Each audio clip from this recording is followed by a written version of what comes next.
The Vision and the Scarlet Witch, issue number 3. That's right, folks. We made Vision white. We introduced the Grim Reaper, and we might have some kids going to be appearing in the MCU soon. So that's something. Are we doing some brand synergy? I don't know, maybe kind of. I know people were saying that that new Silver Surfer book might be doing the same thing. I don't think it is, though. This is just how you have a character look like they do in a TV show and then completely just change the topic. That's what this feels like. That's what this entire run has felt like. Orlando has just been doing something different with these characters, and now Vision's a part of it. It's really cool. So at the end of the last issue, Wanda and Vision entered the Grave Realm. It's a realm of graves, you see. And inside is the Grim Reaper, and he's serving a big demon. I forget the name of the big demon, but he owes his life to this demon. He's going to collect souls for it, and he's got 2 big ones coming up for him. A little android and a cool witch. So when we left off with Vision, he ran to his son Vin. Remember his son Vin? The robot that got destroyed that he built to be his son? Well, he's here now, and he's like the guiding vestige that's going to take them on the mission. So he's going to lead them through the grave realm so they can figure out what they're doing there. I really like the characterization of Vision and Scarlet Witch in this book. I say this every issue, but I think it's incredibly strong. These are 2 characters from Marvel Comics who have been through a lot of stuff. Very, very strong retcons of all of them. I like when they're just 2 characters who look at a thing around them and just go, let's proceed with caution because we know that all of this can be taken away from us and it's all tricks. I really like that. Vision is leading with emotion and Wanda's like, let's take it back a second. So they head down a room and they have their first game. It's a dance macabre, and that means they have to keep going while the world around them burns. So Vision and Scarlet Witch put on a nice new outfit, and they're going to dance a macabre. So we see them in this illusion, 2 beautiful people, as everyone around them starts to fall apart. You can see that Crystal and Quicksilver are there, Yocasta and Ultron are there, it looks like Polaris and Magneto or Yosef are there as well. Everyone just starts to crumble. And it looks so real seeing their loved ones, like their creators and their siblings, just dying, being destroyed, but they have to keep looking at each other and keep dancing, and eventually they will get through it. So that's what happens. They manage to break through that spell, and it's on to the next game. And the next game is one that's going to test everything about themselves. Vin is going to lead them to the life they never had. That includes their sons from another reality or time in history. And we keep alluding to Mephisto, but now it's truly here. So let's do a WandaVision segment where they have kids. And Vin is there too. It's a big family where they're all playing together. And as they're playing together, Wanda and Vision take a minute to talk to each other. Like, this is very alluring. It's very tempting. But we both know that this cannot last. And it's an illusion created by the Grim Reaper to mess with our heads. I say we play along, headstrong, with our emotions on our vest, and then we just get through it and celebrate what we could have had, this life that we could have lived. We are not going to let this destroy us. We have suffered enough. We can get through this together.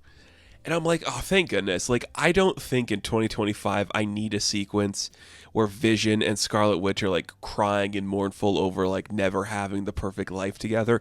I don't need that. Let's just let them get through it as best they can, and they do. So we see a montage of them all hanging out. Everyone's having fun. And then the night ends with them watching It's a Wonderful Life, and everyone's asleep. The kids are asleep. Billy and Tommy are asleep. Wanda fell asleep. Vin wakes up and sees that his dad's just enjoying everything going on. He's like, I think we did it. Like, we got through this chapter. We did this part of the game. Can we keep going? And they do. And then things just take a big turn. Vin's like, yeah, you saw the cool theatrics up above when you were pretending to be a happy couple and we danced. Now we're in the seedy underbelly of the Grave Realm. Here's a big fairy queen, and all these weird creatures like feed on her, and they feed her, and they just start attacking Wanda. Vision can turn like ethereal, so nothing can touch him. But the thing about these fairies that are attacking Wanda is if you get bit by them, they deliver a venom that gives you an overwhelming sense of bliss. So while Wanda is slowly being eaten by these creatures chomping away at her, she is smiling and giggling and super happy. She's like, this isn't so bad. I mean, it feels like the day Tommy and Billy were born. It's like so much magic and niceness. It's so cool. And Vision's like, okay, that's enough of that. Pulls her into the ethereal form, drags her to safety. And she's like, that wasn't good. I don't like that happened. So she puts a spell down that gets all the fairies away from her. And again, it's just these two characters that have been through so much. They can just work together and grow. And there isn't a minute where I'm thinking they're going to get back together as a couple. I think we are beyond that. They have been through so much together. It's just like a happy divorced couple dealing with their stuff. I think that's so accurate and strong for these characters. I really like it. And Vin's kind of amazed that this is going so well. Like, it's gotta be actually Vin because of what happens at the end of the book. Wanda's kind of confused that he's here because he's like an artificial being. And also, if there is like a hell in the grave realm, why would Vin be here? Because he has like some weird connection to stuff. Very confused. But he is kind of just smiling as they're getting ready to go. He's like, isn't it obvious? The Grim Reaper wants you to understand everything you're about to lose. And then we have like a silhouette of like a weird green energy coming from Vin. And he is burst into two. And it looks like he was a demon. So there you go. But is that actually him and they just converted him to be this thing? It's hard to say. And the Grim Reaper's like, yeah, all right, you're going to join me in the dead, Vision. Come on. You're going to die here. You're going to die here like your son. I'm going to bring your ex as well. Let's go. Making Grim Reaper a terrifying character, which is interesting to do, considering I don't think he's going to be that scary in Wonder Man coming out soon. But who's to say? It is kind of cool that this book exists and is doing what it's doing. I love the style. Like, it's really fun. It's what I want to see from these characters. There's like cool colors, really unique designs. Let's just dance in the underworld while our loved ones burn around us. That's really cool. And the kind of interesting story to take these characters in. It's working for me. This whole run has worked for me. I love Steve Orlando doing stuff with Scarlet Witch, throwing the Vision in here where he's on like a full emotional spectrum now. I think it's pretty exciting. And this book worked. It worked so well and did some very unique things. Sometimes it's all you can ask for.